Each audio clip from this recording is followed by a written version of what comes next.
Alright, how about this for something to talk about? The morality of Shadow of the Colossus.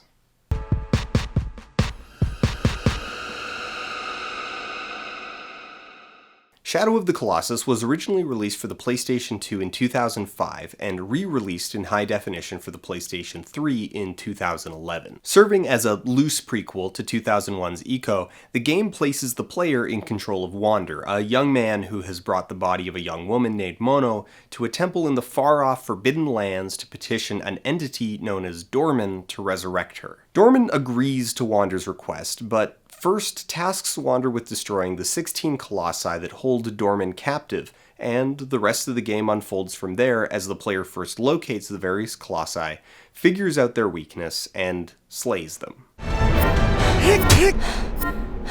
Shadow of the Colossus has rightly received praise from many for its emotional complexity and moral nuance.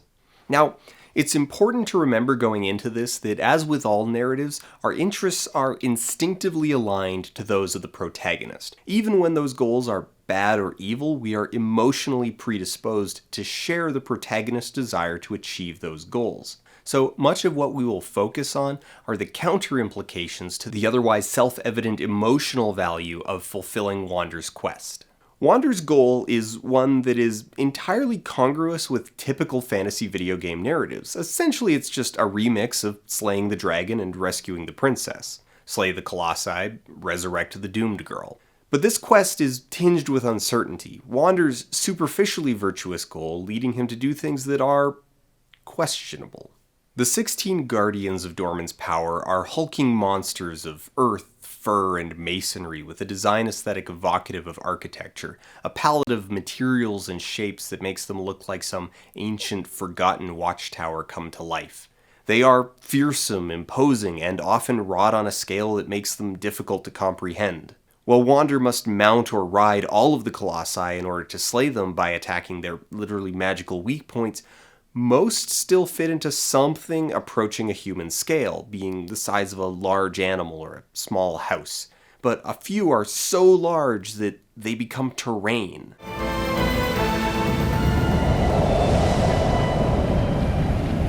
The game presents the colossi in conflicting emotional contexts of fear and empathy. The first of these contexts, fear, is the easy one. Given their scale, their alien composition, their seeming indestructibility, it is easy to frame the colossi as opponents, to present them as adversaries to be bested in a contest of skill, to show them as a hostile opposition to your protagonist-centered righteousness.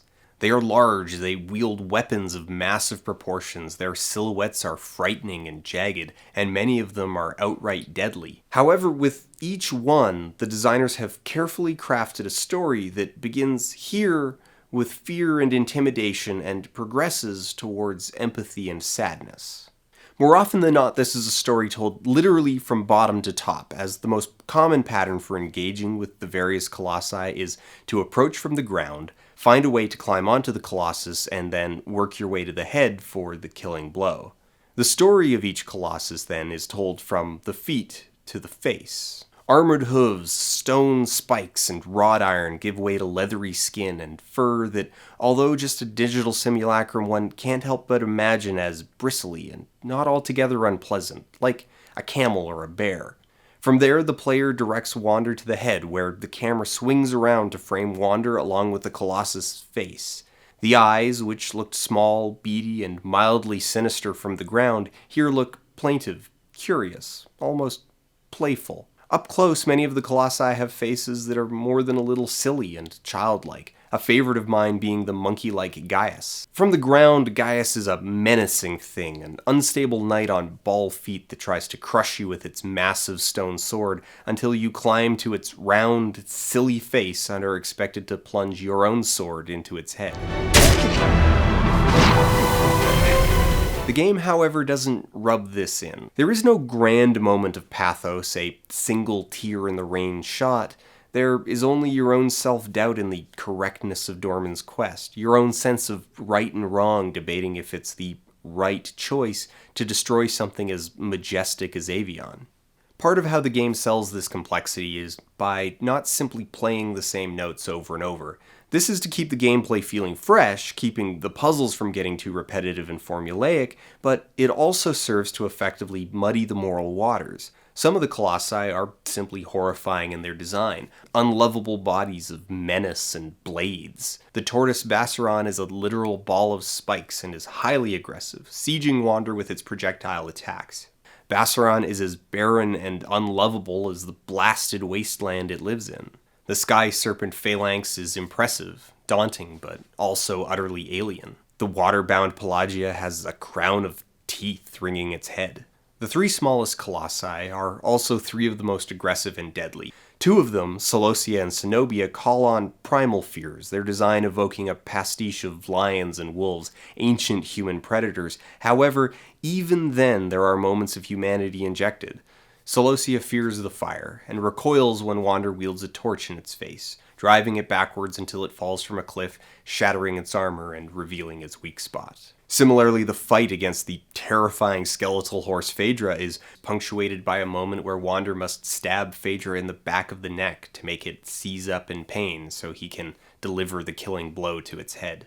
All of these storytelling mechanisms are brought to a climax in the ultimate fight against the 16th Colossus, Malice. Setting the stage for the encounter, Wander must travel to the far south, leaping across a rickety bridge on the back of his horse Aggro. The bridge collapses. Wander is thrown from Aggro's back, and Aggro plummets into the ravine. Deprived of his last living companion, Wander must ascend to the top of the plateau to face his final challenge. Malice is enormous. Towering over the southern plateau, Malice is the tallest of the colossi by almost double.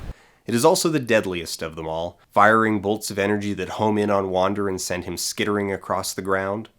The arena in which you engage Malice is a battlefield, littered with barricades and trenches, almost as though whatever ancient people built Malice found themselves laid siege by their own creation until they were able to bolt the Colossus's feet to the ground, leaving it abandoned and stationary at the edge of the world. Approaching Malice feels like stepping into Armageddon, a rain-soaked plateau still scarred from some ancient battle. However, even through all that, as Wander nears the end of the puzzle, he is brought face to face with the final Colossus, where he is inspected like an oddity. Malice's eyes switch from the aggressive orange high-alert state to the passive teal. Even this, the final moments, there is pause. The approach to the final sigil could just as easily have been framed and executed as it so often is in the God of War series, another set of games from the same era concerned with the main character crawling on gigantic opponents in order to slay them. But no, this was not a technological limitation. The game is already full of so many impressive moments of transition that this pause, where Wander stands and is inspected by the being he will soon kill, is a conscious decision. They had the power to do almost anything they imagined, and they chose this. Wander is tasked by Dormin with slaying 16 beings, none of which truly bear any ill will towards Wander, even as he poses a threat to their very existence. Beings who aren't mere automatons, but inhabit some space in between construct and living thing. They are stone and metal, animated by magic, but also flesh and fur, and they cry out in pain when Wander plunges his sword into them. Critical to building the complexity of the game's emotional landscape is the composition of the end of each Colossus' life. As Wander climbs each Colossus, the music swells with heroic energy, the kind of blood-pumping soundtrack you would expect to accompany great deeds. But with that final blow, the music turns sad, grieving.